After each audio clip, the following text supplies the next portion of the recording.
listening to the Straight to Video podcast with Rob Lane. Welcome on board for a brand new Straight to Video podcast. We've got Mickey Finn from Jetboy on the show today, and I'm really stoked for you to hear this chat we had recently. Jetboy are one of those legendary bands from the great heyday of the late 80s and early 90s on the Hollywood Sunset Strip. They were part of that massive movement of bands that spawned LA Guns, Faster Pussycat, Poison and Guns N' Roses. Formed in 1983 and hailing from San Francisco, Jetboy wouldn't have an easy ride in climbing their way to success. They were victims of record label shuffles of the time, and the decadence of the rock and roll lifestyle would hit the band hard just before the release of their debut album. But above it all, the band remained one of the key acts of the time, and their first two albums, Feel the Shake and Damnation, still sound vital and exciting to this very day. In 2019, Jetboy released a brand new record called Born to Fly, which was chock full of stomping great tunes not too far removed from AC/DC, but still holding those great Jetboy hooks. If you stumbled across photos of Jetboy back in the day, there certainly was no mistaking their singer Mickey Finn with his sky-high mohawk in favour of the standard bandana most lead singers chose back then. Mickey has recently relocated from Hawaii to Las Vegas, and I caught up with him on the eve of Halloween as he was just settling into his new home. He's super open and honest in this chat, and anyone who is a fan of that whole era of music from the Sunset Strip is sure to find something in his story. If you want to keep up with what's happening in the Jetboy camp, then visit jetboyrocks.com. And also for all you cool fellas out there, check out the company which Mickey is working for called Crown, which is spelt KRWN, for some super slick male grooming products. You can find them at crown.co. So that's KRWN.co. So let's do this. Get ready to feel the shake as Straight to Video chats with Mickey Finn of Jetboy.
All right. Yes. How you doing, man? Doing good. How are you, bro? How's Vegas treating you so far? I mean, Hawaii was and will forever be a big part of my life. My wife is born and raised there. Both of my kids are born there. But, you know, that reality of the economy and value of real estate and that kind of thing, we just felt like it was going to be impossible to grow and thrive as a family. And, you know, in Hawaii, they call Las Vegas the ninth island because there's so many people from Hawaii that move here. My wife has a huge family from Hawaii, and there's probably 15 or more that have moved over here. Some 20 years ago, some in the last 5 years. So we've got a good family base here. And then also from years in the music industry myself, you know, when I lived in LA, we would come here regularly. Between about 2006 and 2014, I was living in Los Angeles area and playing in Jetboy and my other band, Cold Blue Rebels, and we were constantly going to Vegas for shows. So I've got a lot of friends here, so it's not a very hard transition for us. And, you know, it's nice because it's,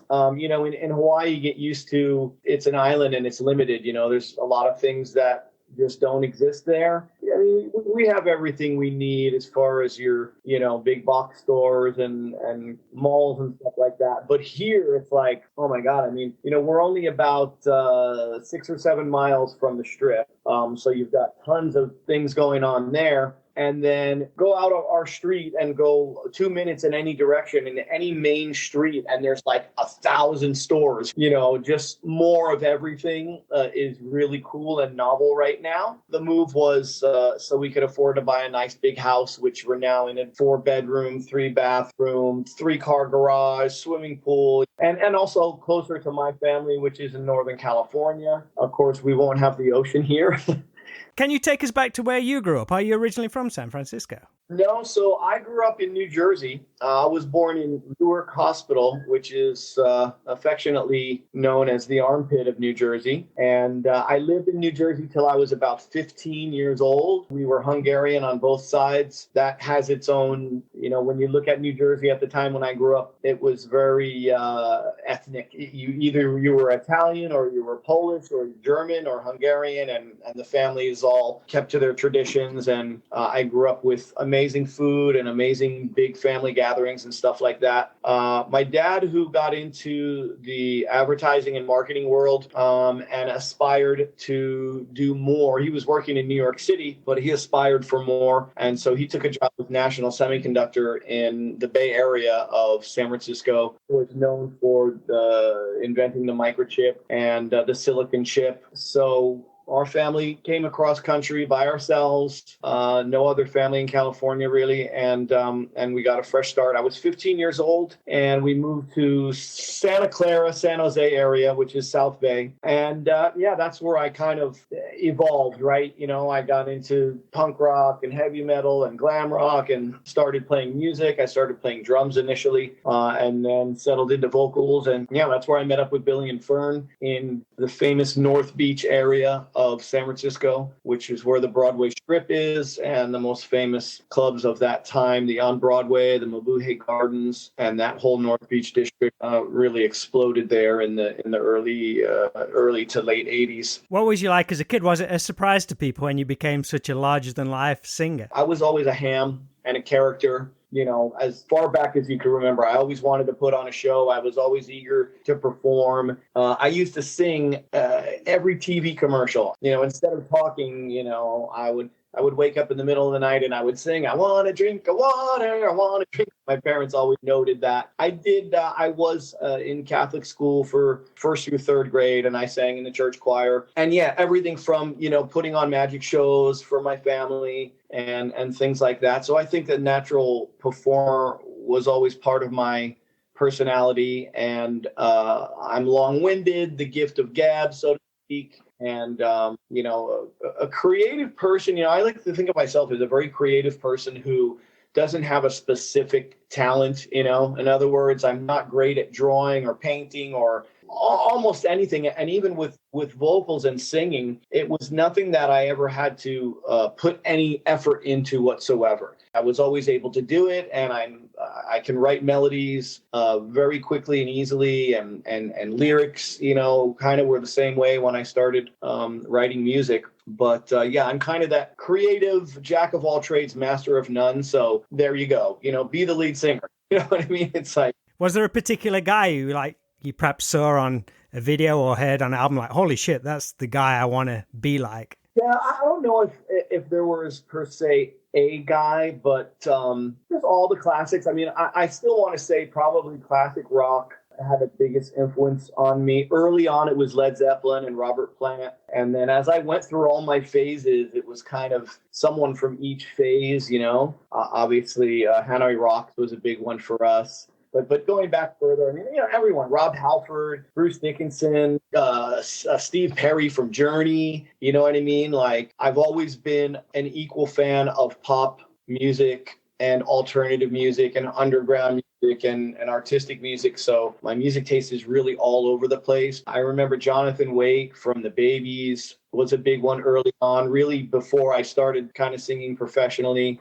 Early Motley Crue when I started getting into that. I've heard you mention a few times you was a big fan of British heavy metal. Where did you hear about all that stuff? Was it on the radio or friends having albums? Yeah, I mean, I want to say at that time, around 82, there was a good amount of stuff coming on the radio. And then, through friends. I mean, I remember the first time I heard Accept with Udo Dirkschneider and stuff like that. And it was like, oh my God, who is it? So rad. So yeah, and definitely as far as music goes for me, it's all about the singer. It always has been. I'm into every musician in the band, and especially great bands, like Iron Maiden, for instance, who every player is stellar. You know what I mean? I got into all of that, but to me, it was all about the singer. If I don't relate to the singer or the singer doesn't inspire me, I'm not going to get the band.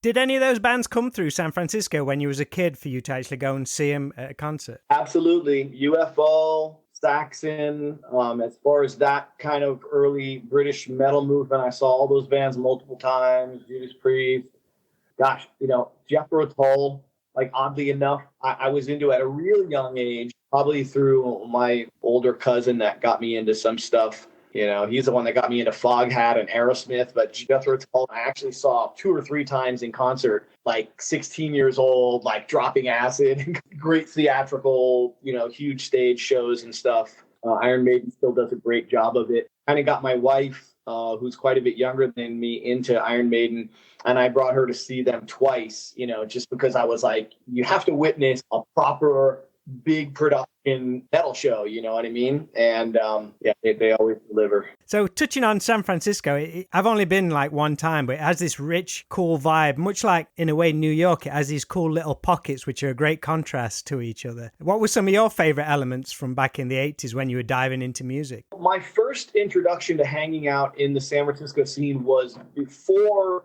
Jetboy. Like in New Jersey, I was kind of like just going through my like stoner classic rock kid, and then when I got to San Francisco, or when I got to the Bay Area, I got into punk rock. And so I was making trips into the city to see bands like the Dead Kennedys. And I saw at the Elite Club and other clubs in San Francisco, literally every monumental punk band, from Bad Brains to Dead Kennedys, X, Black Flag, Circle Jerks, all the West Coast bands I saw regularly. And then I was also lucky to see the first time some of the best punk rock bands from the UK came. Like I saw GBH on their first time to US. I saw Discharge on their first time to US, Crass, and so many other bands that I discovered through that time. And, the patches on the jackets, I was definitely in that, to whereas a lot of kids in the punk scene were more like Circle Jerks, like, ripped jeans and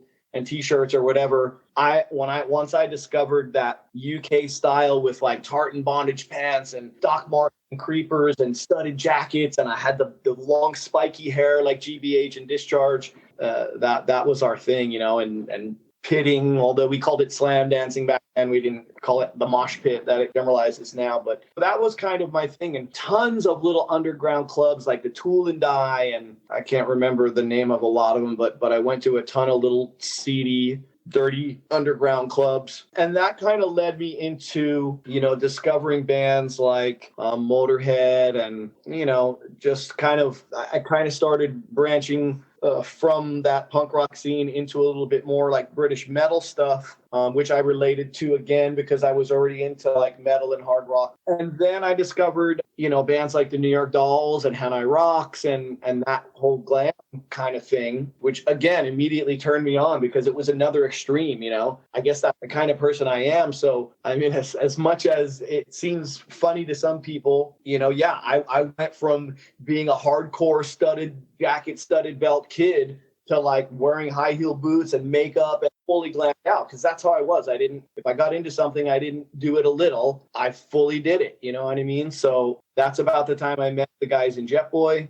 And I had joined a band that didn't really happen, and then they kind of pulled me from that band. Didn't you have a band called Sweet Evil? Is that the band you? Yeah, that was kind of a Sabbath meets Motley Crue project that I had going. We played a couple small shows in San Jose, didn't really launch, and then the guys from Jetboy pulled me and said, hey, we've got this already going. And it was kind of a transition because, I mean, they basically had written a bunch of songs. So I was able to just step in and have 5 or 6 songs to immediately just write lyrics to. And our first batch of songs, you can still find them out there. Some of those demos have been released through Paris Records. But the first batch of songs, which had Car Sex, In the Alley, Don't Mess With My Hair. These were the first songs that I wrote in the band that I'd already written the music to, and I just came in and wrote all these sleazy glam rock lyrics to, which of course were also still very punk tinged. And I was like,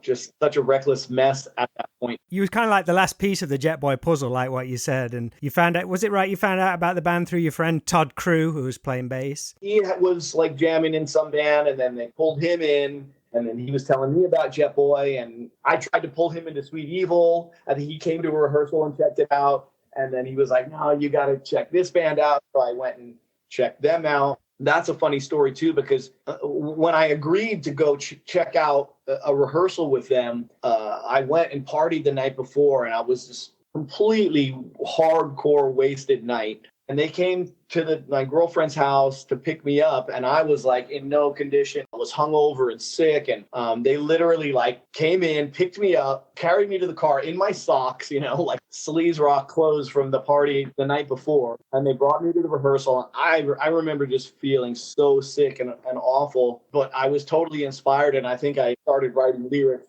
at that rehearsal and started singing, and it was like, yeah, this is happening, so. How old were all you guys at that point? I remember I had my 21st birthday when the band was already gigging, and we played at the Mabuhay Gardens, which we called the Fab Mab. We played that night on my 21st birthday, which is Halloween, right? So I remember that being a super crazy one. In fact, I have pictures of me completely wasted before we went on stage. I fell off a chair in the dressing room, knocked all the guitars over right before we were supposed to go on, and they all went out of tune, and they were like, "Oh, you bastards!" with their guitars, So yeah, I was about 20 years old at that time. What did you think of the rest of the band when you met them? Did you know anyone prior to Todd? Had you like kind of crossed paths at any point? I had probably seen him here and there, but probably if to use my best recollection, I probably remember that Billy and Fern were super into Kiss. They had, the big hair, and, they looked super cool. But I wasn't real close to him yet at that point. And then our drummer, Ron, was just like a super quiet, mellow guy, super easy to get along with. Of course, he would also evolve along with us into Dirty Ron, as we called him.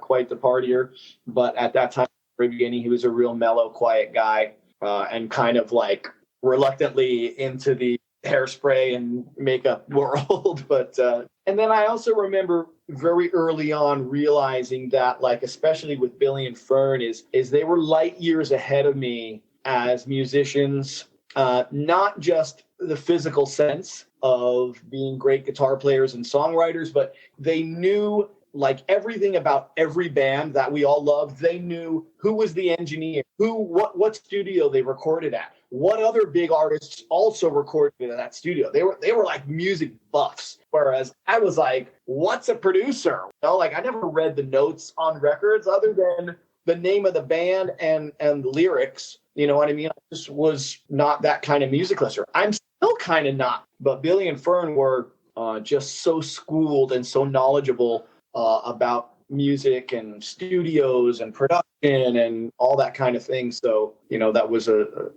big vote of confidence for me to say, like, I need to stick with these guys. They know what they're doing, Did you already have like the larger than life image, which you kind of became recognized for? Yeah, I think I did, the Mickey Finn thing comes from when I got into the punk scene and I started imaging out. Like my first mohawk was a Finn hawk, so it was shaved all around and it was the Finn, and so people started calling me Mike Finn or Finhead Mike, and then like I said, I'm always that extremist kind of person. Like when I get into something, I go full bore, and so in the punk rock scene, I got super into it. I was never like super turned on by just the casual like ripped t-shirts and jeans and whatever. That was a lot of the California and West Coast punk scene. I really got turned on when I saw the British and UK with the spiked hair and colored hair and, guys and girls, just like super rad, colorful looks.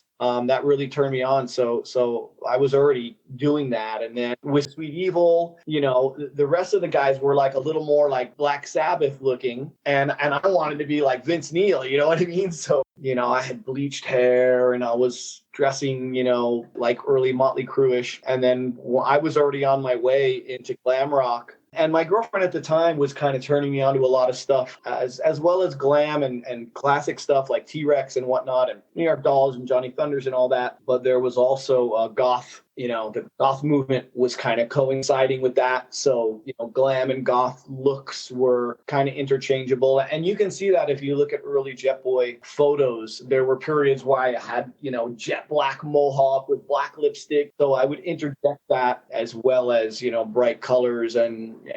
So you're just taking everything on board, just everything. Yeah, it was definitely kind of anything goes. And there's a guy, Desi Benjamin, who was a promoter in LA. And he recently did a movie about Melrose and the LA scene in the 80s and 90s. And he lives here in Vegas. I was chatting with him yesterday, and he was like, I remember seeing you at the Country Club in LA, which was a big venue, probably 1,000-seater or something. And he said, you came out in a pair of see-through nylons, no underwear or anything. And I remember that. They were black nylons. So at the right angle, you couldn't see anything, but at the wrong angle, you could see everything, I was buying all my high heel boots at women's shoe stores and my girlfriend's lingerie, camisole tops. That like you look at glam rock and then you look at the New York Dolls. And when you look at the New York Dolls at their finest, it was straight up drag. You know what I mean? And so, again, that was a period where that's the image I wanted to pursue. Then when we kind of discovered Hanoi Rocks, I think they really nailed an image that they're probably not credited enough for, but they started using the combination of punk rock stuff with, the creepers, also like, the Western shirts, fringe. We started doing that too, like buying shirts and sewing fringe down the arms and fringe down the side of the pants, conchos and concho belts with, remember the string ties, but that mixed with, creepers. And it was a real cool look that we definitely, we saw them and we were like, this is it. And the whole band got on board with that. Then we started taking that look on the road. And when we first came to LA and we played with bands like Poison, for instance, they were still on the coattails of, Van Halen. They were still wearing spandex pants and the Capizios dance shoes. You know what I mean? Like they were still kind of, the zebra and tiger color, kind of like that, what a lot of people look as a stereotype of hair metal back then. But that's where they were at still. We play a few shows with them and the next thing you know, they're wearing creepers and fringe. So I'm not saying they did it because of us. I'm sure they discovered Hanoi Rocks and great bands doing that kind of look too. But I think that was the longest period of us to really dial into our image and find ourselves and how we wanted to look, and then, we got signed, we moved to LA, and then you get influences from managers and people telling you, we'll do this and wear this, and clothing designers and people coming at you with custom clothes and stuff. So you kind of get sidetracked a little from your initial idea, but there was a period there I think we were real dialed in with our look. Was you familiar with the band which Fernie was a guitar tech of, Head On? Was you? Because they seem to have a bit of a cult following and a history these days. Yeah, for sure. I was friends with the guitar player and the singer. I wasn't real close with them. I got to know Frankie Wilsey better through the years, but they were kind of on the way out when Jetboy started, right? They had their moment, and I didn't get to see them live maybe once or twice. But yeah, I knew those guys. Who was in? Howard Tiemann. I knew those guys, and for years after we crossed paths many times. Definitely a little cult following. I just think they were a little ahead of us and probably a little ahead of their time, because I think what they were doing exploded more after they kind of fell apart. I really don't know. I've seen Frankie a couple times. I want to say in around 2008 or 9, when Jetboy had regrouped, which was 2006, kind of officially, and started, playing shows and doing some tours and recording again. We did a tour with Stephen Pearcy with his solo band, and Frank Wilsey was a guitar player on that tour, and we had a blast touring with him. It was like the old days. We were just clowning the whole time and had a great time. How long were Jetboy performing in San Francisco before you got the opportunity to go to Hollywood? So I want to say we formed in late 83, and I want to say probably between 84 and 85, we were definitely going to LA. Was you like hearing much of what was happening down there? Because obviously it's pre-internet. Was you just hearing things were growing because of like the early Motley Crue and Rat explosion? Was word just getting around? Yeah, obviously. And people came back and forth. People from the LA scene came to shows in San Francisco and vice versa. I had already been going to LA for stuff when I was in the punk rock scene. I remember going down there to see bands, and oddly enough, I remember like before Manic Panic Hair Dye, if you're familiar with them, there's a company called Crazy Color. I think they were probably one of the first companies to make hair dye in bright red and blue and green. And you just couldn't find it in the Bay Area, or it was very hard to find. And I remember one time we took a trip down there. We loaded up the car with a bunch of people and we went down there. We literally went down there. I think we did go to a club, but there was like no cool bands playing or anything. And we went down there and partied and bought hair dye and drove back, And I was going back and forth already. And then, remember then, before cell phones and the internet, everything was physical. So flyering was a big thing, right? If you weren't flying for your band, you were flying for another person's band. And so that's kind of how we promoted. And of course, BAM magazine, which was a free paper, was a big tool to advertise shows. So, it didn't take long for us to be selling out, the top clubs in San Francisco. And that was enough to get us down to LA. And all you had to do was go down there a couple weeks in advance and do a bunch of flyers and do an ad in BAM magazine saying, oh, San Francisco, Glam Kings, Plus we linked up with similar bands in LA and they did the same with us. So we would, all of our early gigs in LA were with, Poison and LA Guns and Guns N' Roses and bands like that. And then they came and opened for us in San Francisco, and we both exposed that way. And I mean, that was kind of all you had to do. I mean, if you could get going in LA, that kind of spread. And there's a ton of little towns and cities in between that you can then go visit, and people will be like, oh, great. Was it pretty evident that bands like Guns N' Roses, LA Guns and Poison, that they had something special, or was everyone at a pretty high level? I felt a good sense of camaraderie and not really competition. I think we were all kind of on the same page with what we were doing. I mean, I do remember when Guns N' Roses started to explode, that they definitely had something special. And especially with Axl, because he had that voice that until then you had only heard in like classic rock bands like Nazareth or AC/DC, So that was definitely something different. I mean, I think Poison was probably a little closer to our style because we were definitely, a little more poppy and more party rock, not so dark and scary as Guns N' Roses became to be, a little bit more that way.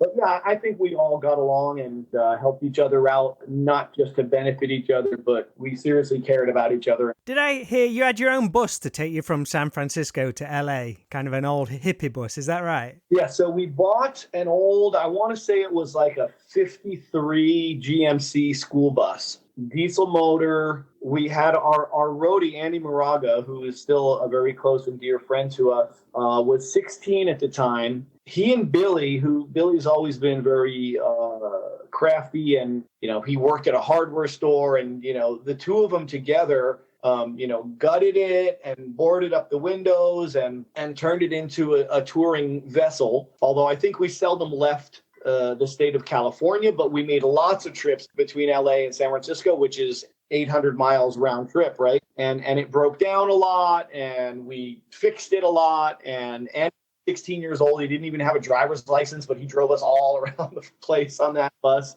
It was some of the best stories and crazy times happened in that bus. How long did it used to take you to get down to San Francisco? Because like you say, that's not a short trip. Did you do any gigs on the way, or did you just plan it like 2 days in advance or something? We might do Fresno or Bakersfield or something along the way. But yeah, I mean, it was an all-day thing, right? It's about a 6-hour drive at best, but then involve a bunch of drinking musicians who need to pull over and pee every 15 minutes and stop for gas and whatever, and sometimes we went down. I remember trips where we went down, played the gig, and left right after and drove through the night because people had to be at work the next day or whatever, you know what I mean? So Craziness, how we survived. I was going to ask, was any of you still working day jobs at the time? Yeah, we were off and on, I worked at a pizza place. Billy worked at a hardware store for many years. Vern worked at the airport. Until we moved to LA, until we got signed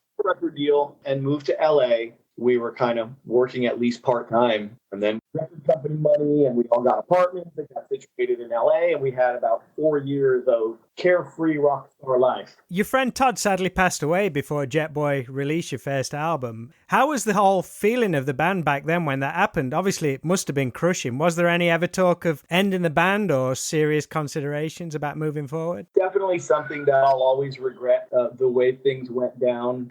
And speaking from myself, I got in the band for fun, but once we started having managers and once we got signed to a major record label, we signed with Elektra Records, we got $50,000 in our bank account. All of a sudden it was like, wow, this is big league stuff, but there was also a lot of people pulling us in different directions, which can sometimes leave you confused and sometimes suck you into a vision that may not have been your own thought. So at that time, we were all kind of pushing limits with drugs and alcohol. Myself and Todd probably more than anyone else. I'm using needles, heroin, cocaine, alcohol. And what you don't realize at such a young age is that some people can keep things in control better than others. Everybody can lose control when it comes to substance abuse, but you kind of don't notice somebody else that may be way weaker and easier to get out of control with it. So at the time when Todd really started going downhill, we were really best friends with Guns N' Roses. And all of us, both of our bands were always hanging out together, but they definitely kind of went down that road a little bit more than us. With drug and alcohol use, and it worked for them, right? Like everyone knows the stories with Guns N' Roses. Kick down the door, piss on the desk of the president of the record label, and somehow it worked for them. And they were rowdy and out of control, but in control.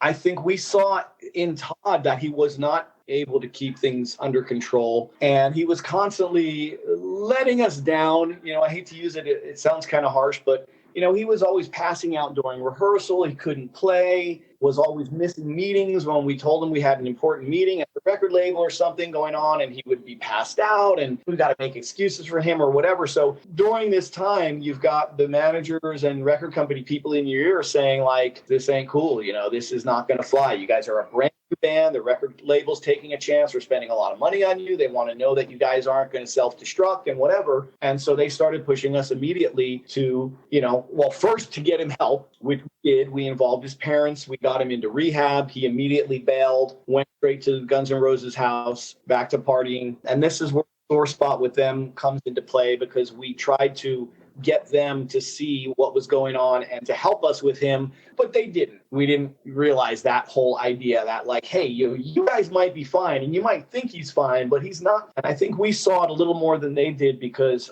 he was in our band, you know what I mean? So we tried to give him every ultimatum we could in a short amount of time. We could have put more energy into it, but again, that's one of my regrets, because we had people breathing down that you got to do this, you got to make a move. We're about to go record a new record. We made the decision to, basically give him every opportunity to get better, or he was going to be out. And so we kicked him out of the band, and he immediately went on a downward spiral. I remember seeing him out and about, and he was just completely obliterated every time I saw him. He had grown a beard, which at that time in the glam rock days, facial hair was not a thing, right? He looked horrible and stinky, and you could tell he was on a downward spiral. And that really hurt, and it felt terrible because he was so depressed and so crushed by being kicked out of his band, you know what I mean? And I wish that we would have taken a different route, because, he needed help, and, we just didn't have the time, but I wish we would have.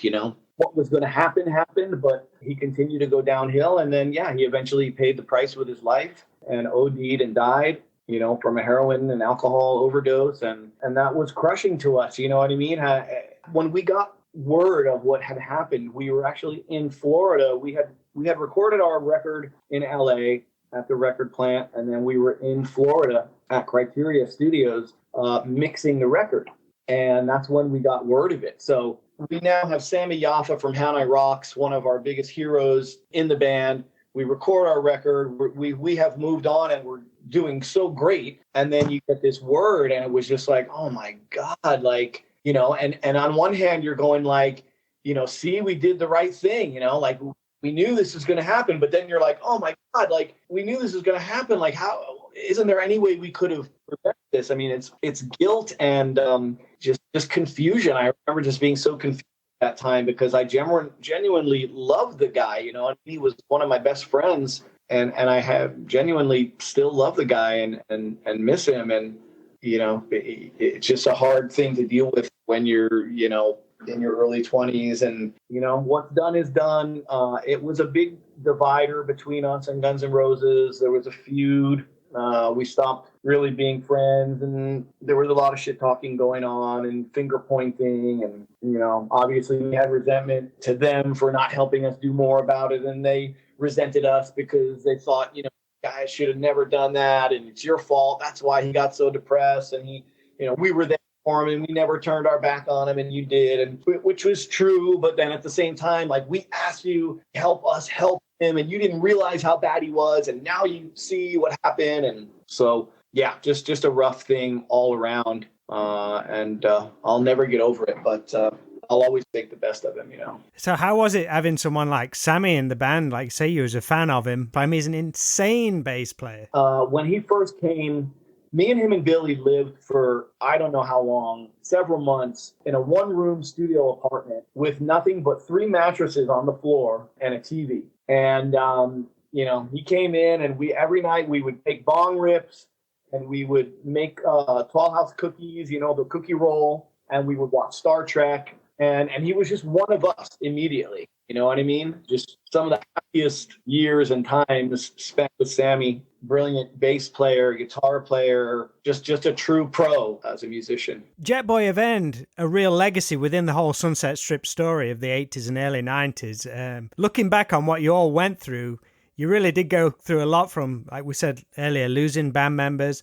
You were victims of record company shifts even before Feel the Shake was released, but you still managed to put out albums which still sound fucking great today. And Jetboy is always a name that sits proudly alongside you. Guns N' Roses, Faster Pussycats, that whole vibe of bands that are important. How is it for you thinking back on that today? There has to be a pride in that you nailed it. There's definitely a pride. I mean, I think for me, you know, I have been a constantly moving, changing force throughout my life. So, you know, when things ended for us, when we got dropped from the record label suddenly, when our whole scene died and grunge came around, and kind of like, it was a short-lived moment of glory, whole Sunset Strip thing, you know. But a lot of those bands kept at it, and some of them reunited sooner than us and kind of got at it again. So we kind of went our separate ways. I kept evolving as a person. I got into electronic music and DJing and producing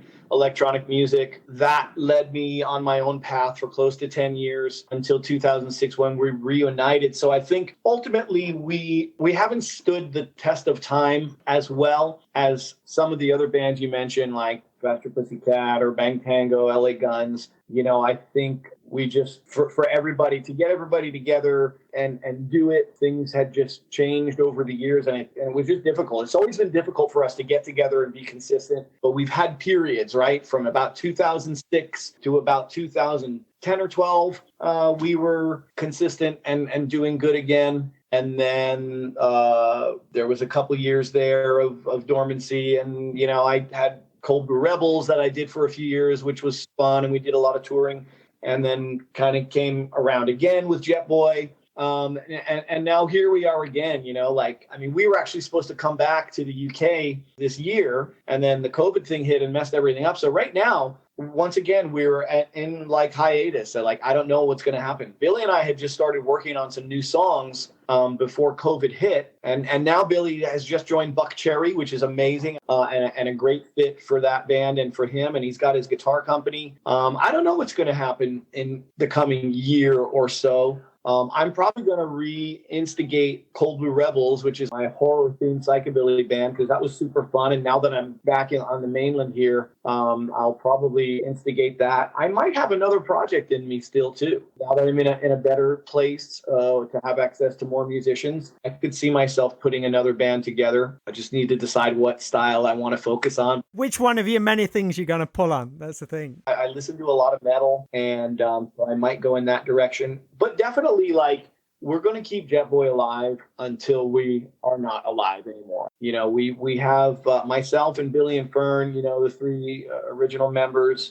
Our drummer Al lives here. He's got several great music projects as well. And then our bass player Scott, who lives in San Francisco. So, you know, we just kind of have to see when things come back and we start getting some offers on the table. And then, you know, we can always make time to write. Born to Fly, we put that record together in record time. I mean, we wrote all those songs and demoed everything in, I want to say, 2 months or 3 months. And that was all working remotely. You know, that's one good thing about kind of having all this time in between, is that when we do get together to write, it happens because we've got so much creativity, you know, that we haven't been using. And then we get together and we're like magic when we write together, you know. So I think going back to what you said a second ago, saying that perhaps Jetboy didn't stay in the scene as much as like some other bands who kind of stayed out there. I think that's kind of cool in a way, because it adds a little bit of a mystique to you. You're not out there all the time, but you're this band which people keep seeing on all these old flyers from back in the Jetboy. Like when you came to Hard Rock Hell, there were people who had never seen you. They were so excited.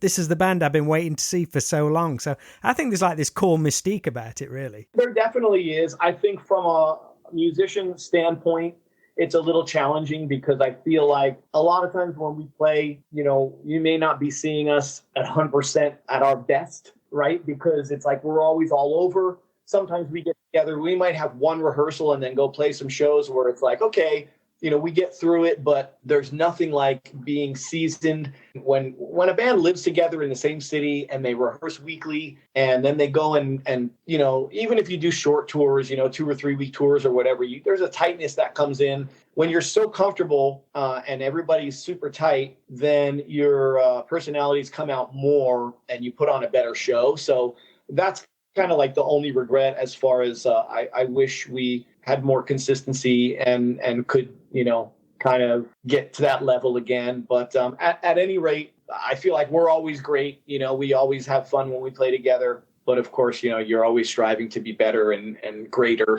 Who knows? Maybe the best is still yet to come. We have to see what here in the next year or so. Awesome, man. So one final question. You're obviously somebody who, you've said you've got so many influences, you're always drawing on stuff, always go look into the next thing. What would Mickey Finn of, let's say, 1986, 87 think of Mickey Finn circa 2020? Would he be into it? Yeah, absolutely. I think so. Absolutely. Even with the beard, you know what I mean? Like, it's just the evolution. But I think as much as I've always, you know, some people have described me as someone who is a master at reinventing myself. And I think it's true because I've lived through so many eras and so many different styles. I mean, the Mickey Finn of 1983 would probably be more shocked to see me when I was DJ Milo and I was like a full-blown rave DJ. You know what I mean? Like, that would probably be like, whoa, really? Like, dance music? Where's the rock? You know, but I've always kind of had that ability to mold and change and, you know, do something different. But they've all rocked, you know what I mean? They've all been, you know, I mean, even my DJ years, I mean, I put on great performances and, you know, that natural performer in me and that creative side of me is always going to come out because I'm not great at anything artistically. I'm super artistic. So whatever I do,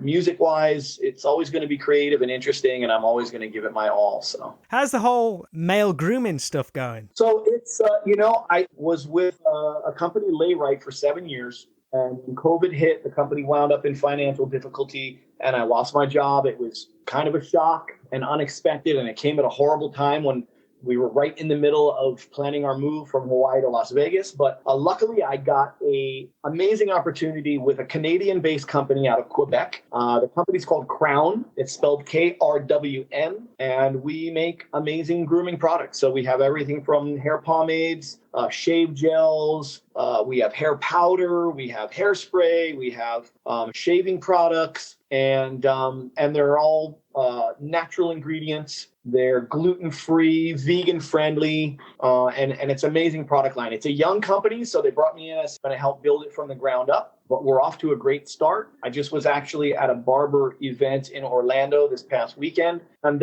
it's a great team. You know what I mean? I love French Canadians, some of the coolest people. I grew up in New Jersey. I went up to Montreal as a child. I even went skiing up there. And there's just something really cool and exotic about French Canadians. And even if you've ever been to Montreal, it has a very European feel, right? A lot of cobblestone roads and things like that. So I love it. You know, it feels exotic to me to be now living in Vegas and working for a company in Quebec. You know, like I said, the products are stellar. It's a good fit for me because obviously hair has always been a big thing for me. I'm super into grooming products in general. I've always been a very kind of spiffy, OCD, very clean guy as far as that goes. So I think this industry is a great fit for me. And I've always been a natural with sales for the same reason I'm a good lead singer. It's that natural ability to be friendly and outgoing and convincing. So I've always been great at sales jobs. I've worked for clothing companies. I've worked for, a music production, managing salespeople, and sales is just a good fit for me. Awesome. And I'm stoked it's going so well. Like, you're in a music area as well. I know so many Las Vegas musicians now. It's insane. It's like everybody moved from Hollywood to Las Vegas. It's getting that way, and California is getting to be ridiculous with taxes and expenses, and real estate is getting to be unaffordable. So, I mean, if you live in California, once you get an hour away from the coast, you might as well just go to Vegas because, you're not going to the beach anytime, It's so affordable here, and there's no state income tax, and electricity is less than half of the cost in California and stuff like that. So it makes perfect sense. I'm super happy to be here. I thank God every day for blessing me with a beautiful wife and 2 beautiful children. We're healthy and strong, and I count my blessings every day that I have on this earth, and I try to make the most of it. Well, thank you ever so much for your time. It's been lovely to see you. Great to see you as well. Best to you and your wife, and stay healthy, stay safe, and we'll talk again soon.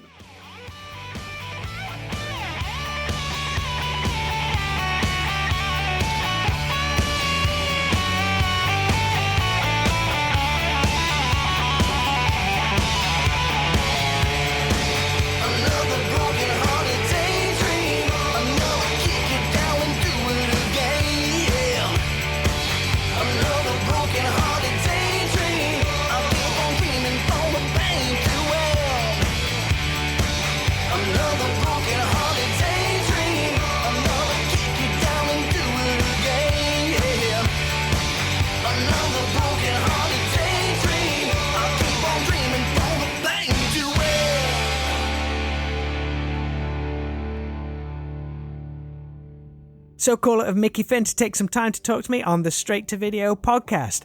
Hope you all enjoyed that talk, and be sure to dive into some Jetboy history with their early albums, which are still available, and also their most recent release, Born to Fly, out on Frontiers Records, and check out jetboyrocks.com.